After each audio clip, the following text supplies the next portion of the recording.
I never thought my trip to the park would turn into a nightmare until I met Karen and her son, Timmy. I was sitting on a bench, minding my own business, enjoying the sunshine and fresh air. That's when Karen appeared, dragging her screaming son behind her. "Excuse me," she said, glaring at me with her beady eyes. "You need to give up your seat for my son. He's tired and needs to rest." I looked at the boy, who couldn't have been more than 5 years old, and felt sorry for him. He was obviously exhausted and wanted nothing more than to sit down, but I wasn't about to give up my seat just because Karen demanded it. "I'm sorry," I said politely, "but I'm using this bench." Karen's face twisted into a scowl. "You're being selfish. My son needs to rest. Can't you see that?" "I'm sorry, but I'm not going to give up my seat. There are other benches around here. You can find one for your son." Karen huffed and dragged Timmy away, muttering under her breath. I thought that was the end of it, but I was wrong. The next day, I went back to the park and saw Karen and Timmy again. This time, she was on the playground, yelling at a group of kids who were playing on the slide. "That's not fair," she screeched. "My son wants to go down the slide. You need to let him go first." The kids looked at each other, confused and scared. They didn't know what to do. That's when I stepped in. "Excuse me," I said, walking up to Karen, "but you can't demand that these kids give up their turn on the slide. That's not fair to them." Karen turned her beady eyes on me again. "And who are you to tell me what's fair?" "I'm just someone who believes in fairness and equality. These kids were here first, so they get to go down the slide first. That's how it works." Karen snorted. "You're just a busybody. You need to mind your own business." I shrugged. "I'm just trying to help these kids." Karen glared at me for a few more seconds before storming off, dragging Timmy behind her. I thought that was the end of it, but once again, I was wrong. The next day, I was sitting on a bench, reading a book when Karen and Timmy appeared again. This time, Karen was carrying a picnic basket and a blanket. "Excuse me," she said, interrupting my reading. "We need this spot for our picnic. You'll have to move." I looked around and saw that there were plenty of other spots for her to have a picnic. I didn't see why she had to have this particular spot. "I'm sorry," I said, trying to be polite, "but I'm using this spot. There are other spots around here for your picnic." Karen scowled. "No, we want this spot. You need to move." "I'm sorry, but I'm not going to move. You'll have to find another spot." Karen's eyes narrowed. "Fine, but you'll regret this." I watched as she dragged Timmy and her picnic basket away. I was starting to get a bad feeling about this woman. The next day, I went to the park again, hoping to avoid Karen and Timmy. But as soon as I arrived, I saw them. This time, Karen was yelling at an elderly couple who were trying to walk on the path. "You need to move," she shouted. "My son wants to ride his bike on the path, and you're in the way." The couple looked scared and confused. They didn't know what to do.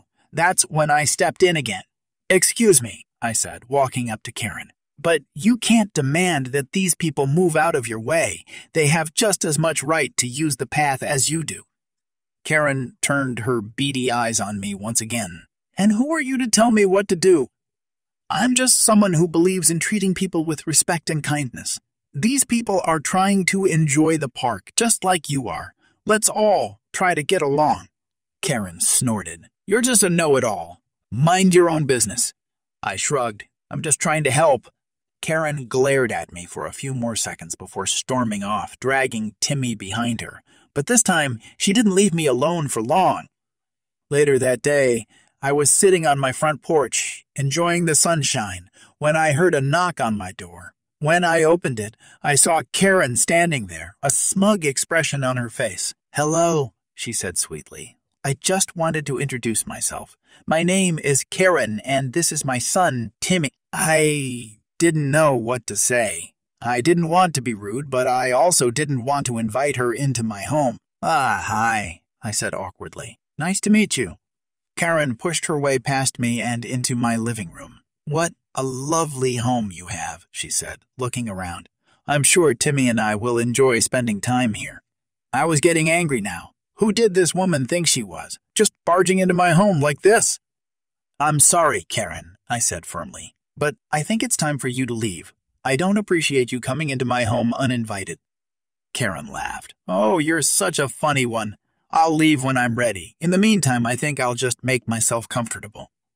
I didn't know what to do. I didn't want to escalate the situation, but I also didn't want her to think she could just walk all over me. "Karen," I said, trying to stay calm, "you need to leave now. I don't want to have to call the police." Karen sneered. "Oh, you wouldn't dare. You know I have the right to be here. My son needs a place to stay, and this is as good as any." That was it. I had enough. I grabbed my phone and dialed 911. Karen just laughed. "Go ahead," she said. "Call the police. They won't be able to do anything to me." But she was wrong. When the police arrived, they listened to my side of the story and Karen's side of the story, and when they saw how entitled and unreasonable she was being, they ordered her to leave my home and stay away from me and the park. It was a relief to see her go, but it was also a wake-up call. I realized that I needed to stand up for myself and others, even when it was difficult. And I also realized that Karen was just one of many entitled people in the world, and it was up to all of us to work together to make sure they didn't get away with their entitled behavior. It was a hot summer day, and I was running late for my shift at Walmart. As I approached the entrance, I noticed a commotion at the customer service desk. There was a crowd gathered around, and I could hear raised voices. As I got closer, I saw an elderly gentleman and a woman in her mid-30s, both yelling at each other. "What's going on here?" I asked one of my coworkers, who was standing at the edge of the crowd. "It's that entitled mother again," he said. "She's trying to return something without a receipt and causing a scene." I rolled my eyes. We had dealt with this woman before. She was always causing trouble, demanding special treatment, and getting aggressive with the staff. I decided to stay out of it and make my way to my department. As I turned to leave, I heard a loud crash, followed by a scream. I ran back to the customer service desk to see the elderly gentleman lying on the floor and the entitled mother standing over him, screaming at him. "Get up, you old fool!" she shouted. "You're wasting my time!" I was horrified. How could anyone treat an elderly person like that? Without thinking, I rushed forward to help the man up. "Are you okay?" I asked him. He nodded weakly, and I helped him to a nearby chair. Meanwhile, the entitled mother was still ranting and raving. "This is all your fault!" she screamed at me. "You should have stayed out of it!" I was taken aback by her aggression, but I refused to be intimidated. "Ma'am, please, calm down," I said. "We need to get help for this man." But she wasn't listening. Instead, she grabbed a nearby shopping cart and charged towards us, yelling like a maniac. I could see the fear in the elderly man's eyes, and I knew I had to do something. Without hesitation, I stepped in front of him, blocking the entitled mother's path. "Stop!" I shouted at her. "You can't do this!" But she didn't listen. Instead, she shoved the shopping cart at me with all her might, and I stumbled backward, hitting my head on a nearby shelf. The last thing I remember was the sound of her laughter as I blacked out. When I came to, I was lying in a hospital bed, my head throbbing with pain. My parents were there, along with my boss and several coworkers. "What happened?" I asked groggily. My boss sighed. "That entitled mother caused a scene and attacked you," he said. "She's been arrested, but you're going to need some time off to recover."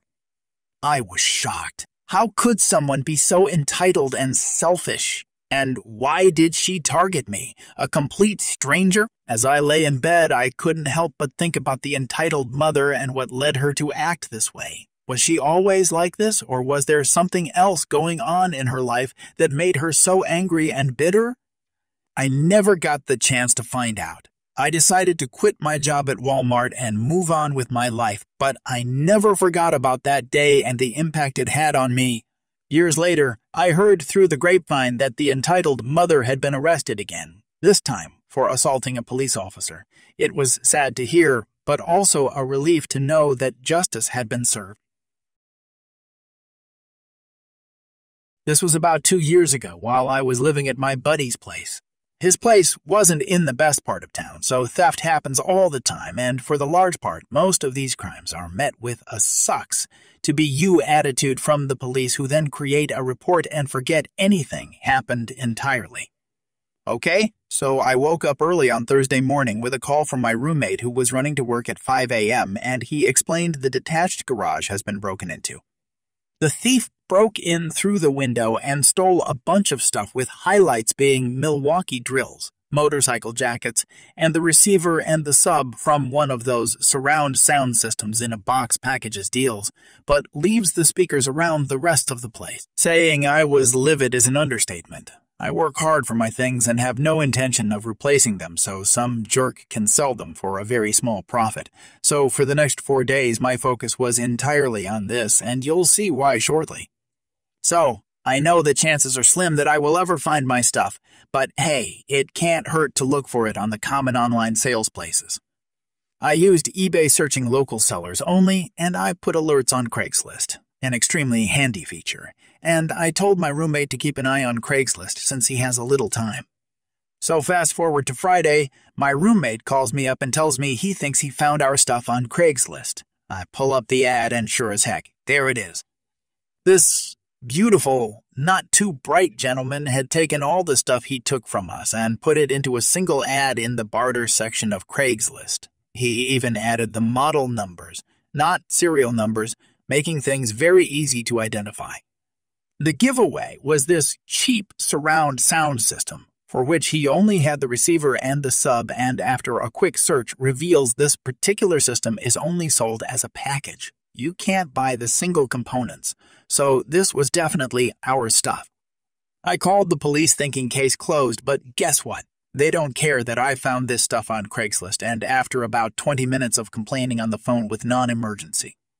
They asked me what I wanted them to do. I said, "Send a car over here. I want to speak with someone directly." So they reluctantly send a car with a very nice officer who runs the number associated with the Craigslist ad, and guess what? He's got a rap sheet a mile long and has been arrested like 10 times for the theft.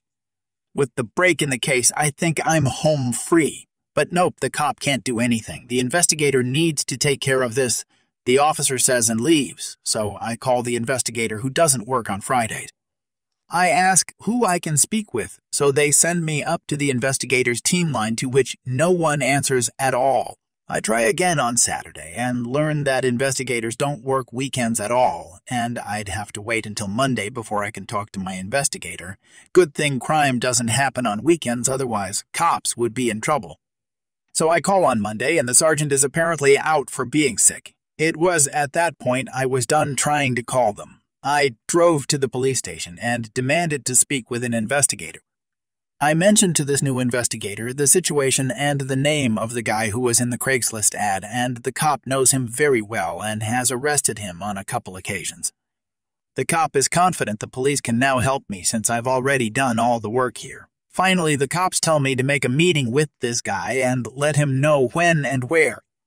So again, the work is on me. Thanks, police. So I text him a few times with no response, then I call him and joke around and express interest in a variety of items, most of which are mine but a few that aren't, since simply asking for the things from one of the victims is suspicious in my mind. So I tell him I'm Christmas shopping. I then say I'm from out of the area and ask him to pick the location, and he lists off a few places, one of which is a grocery store within eyesight of the police station, so I pick that and laugh to myself at how this is turning out.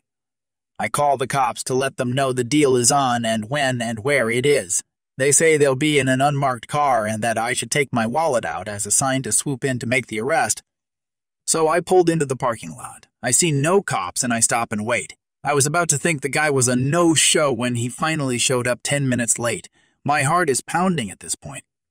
I get out, meet the mastermind criminal, and shake his hand.